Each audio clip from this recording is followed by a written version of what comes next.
Hello and welcome back. All right, so far up to this point in this section and other sections, we've been doing a lot of preferences and non-fun stuff. So I thought we would do something a little different this time and have a little fun by editing an actual image. So if you want to follow along with this particular lesson, go ahead and grab this image, which is image number 001 in your resources folder. And you also want to make sure you have access to the original raw file of this image as well, which will have an extension of NEF because we're going to use both of those images. Now, if we take a look at this image, it appears to be more blue than I would personally prefer because I do prefer warmer images versus bluer images.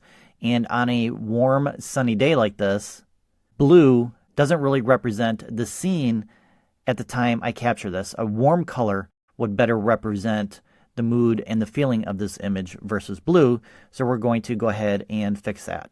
So for this particular edit, we are going to use Photoshop's color balance tool by going up to Image, Adjustments, and then selecting Color Balance. And the keyboard shortcut for that is Command or Control and the letter B. And now we have our color balance tool selected to make our adjustments. So you can either make your adjustments via the sliders here, or you can type in numbers in one of these three boxes. So we have cyan to red, magenta to green, yellow to blue.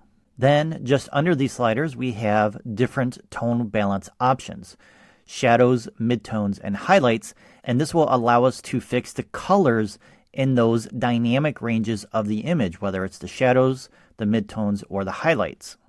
You can also preserve the luminosity, which is the brightness of your particular image.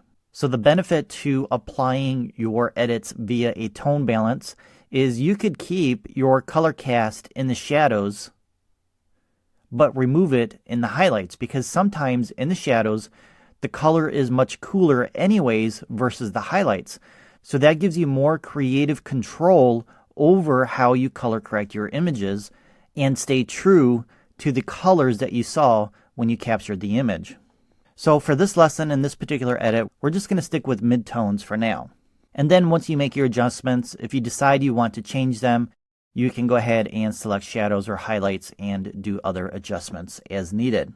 So let's go ahead and add yellow to the overall midtones of the image in order to remove some of that blue. If you go too far, then you're going to introduce more yellow, but it also tends to turn the image more green as well. So you don't want to go too far. I'm going to go about -10 or -13 actually, right about there. And actually I find it still a little bit too blue for me. So now what I'm going to do is I'm going to increase the redness of the midtones in order to warm it up just a little bit more.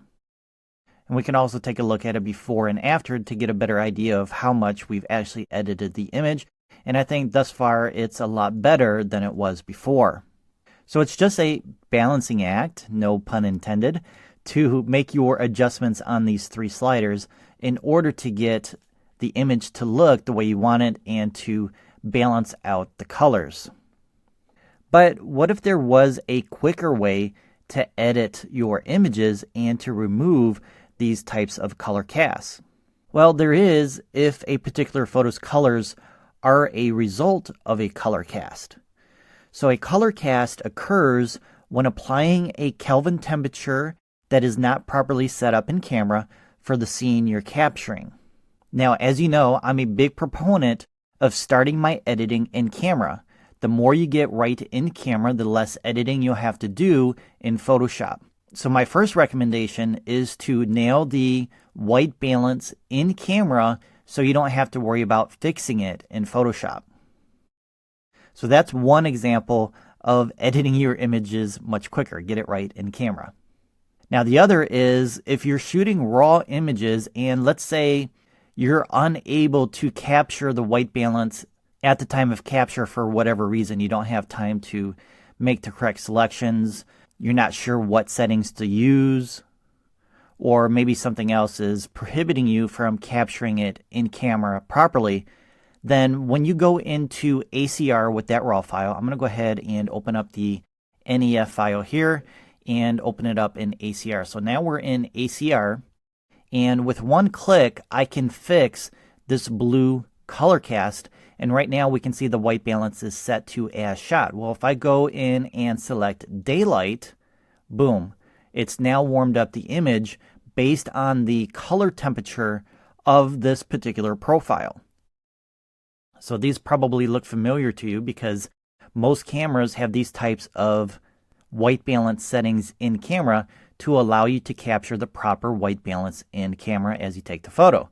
But like I said, if you get it wrong, you can always come in and choose something else with one click and warm it up the way you want it. And then you can also fine tune that particular profile. Once you select it, maybe it's not warm enough for you, so you can just come in with the temperature and increase the warmth of the overall image with your temp and tint sliders. All right, let's go back to our JPEG image, and we are going to go back to history, and I want to make sure that I have this reset back to the original image and the color cast from the original image, because I want to show you another way to remove this color cast with a JPEG file if you're not going to do it in ACR. So we're going to go up to Image, Adjustments, and Levels. So go ahead and select that. And from here, I'm going to show you how to do your white balance color corrections with one click from this tool as well.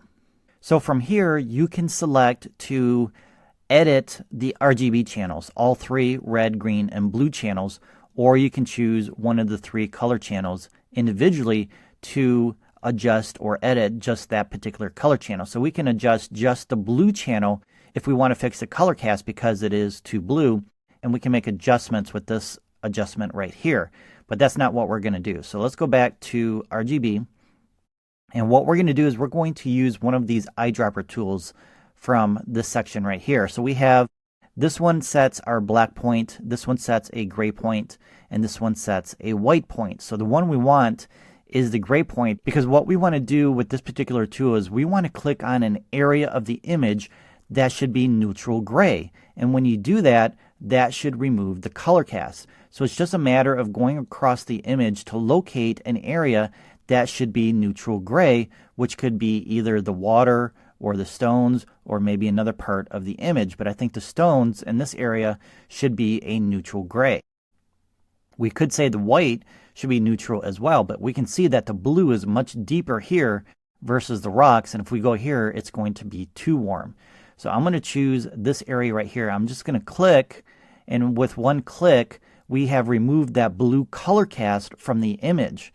Now, if we come over here, I just want to show you, if we click on the water, it's going to be much warmer. So the goal is to try and find that neutral gray without going too much on the other side of the warmth of a particular image.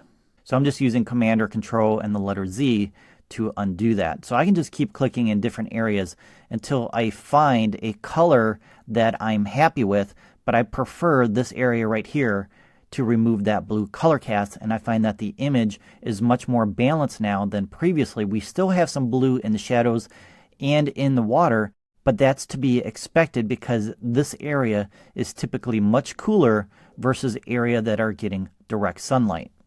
So you have a couple of different options to remove color casts in your images. You can use color balance, you can use levels, you can use ACR if you're shooting raw images, even JPEG images. You don't have to use just raw files in ACR. The only problem is if you open this JPEG file in ACR, you're not going to have all the white balance options that you do with the raw file, and that's because this information has not been recorded as part of the JPEG file versus what you get with your NEF file or your CR2 files or whatever your camera format is.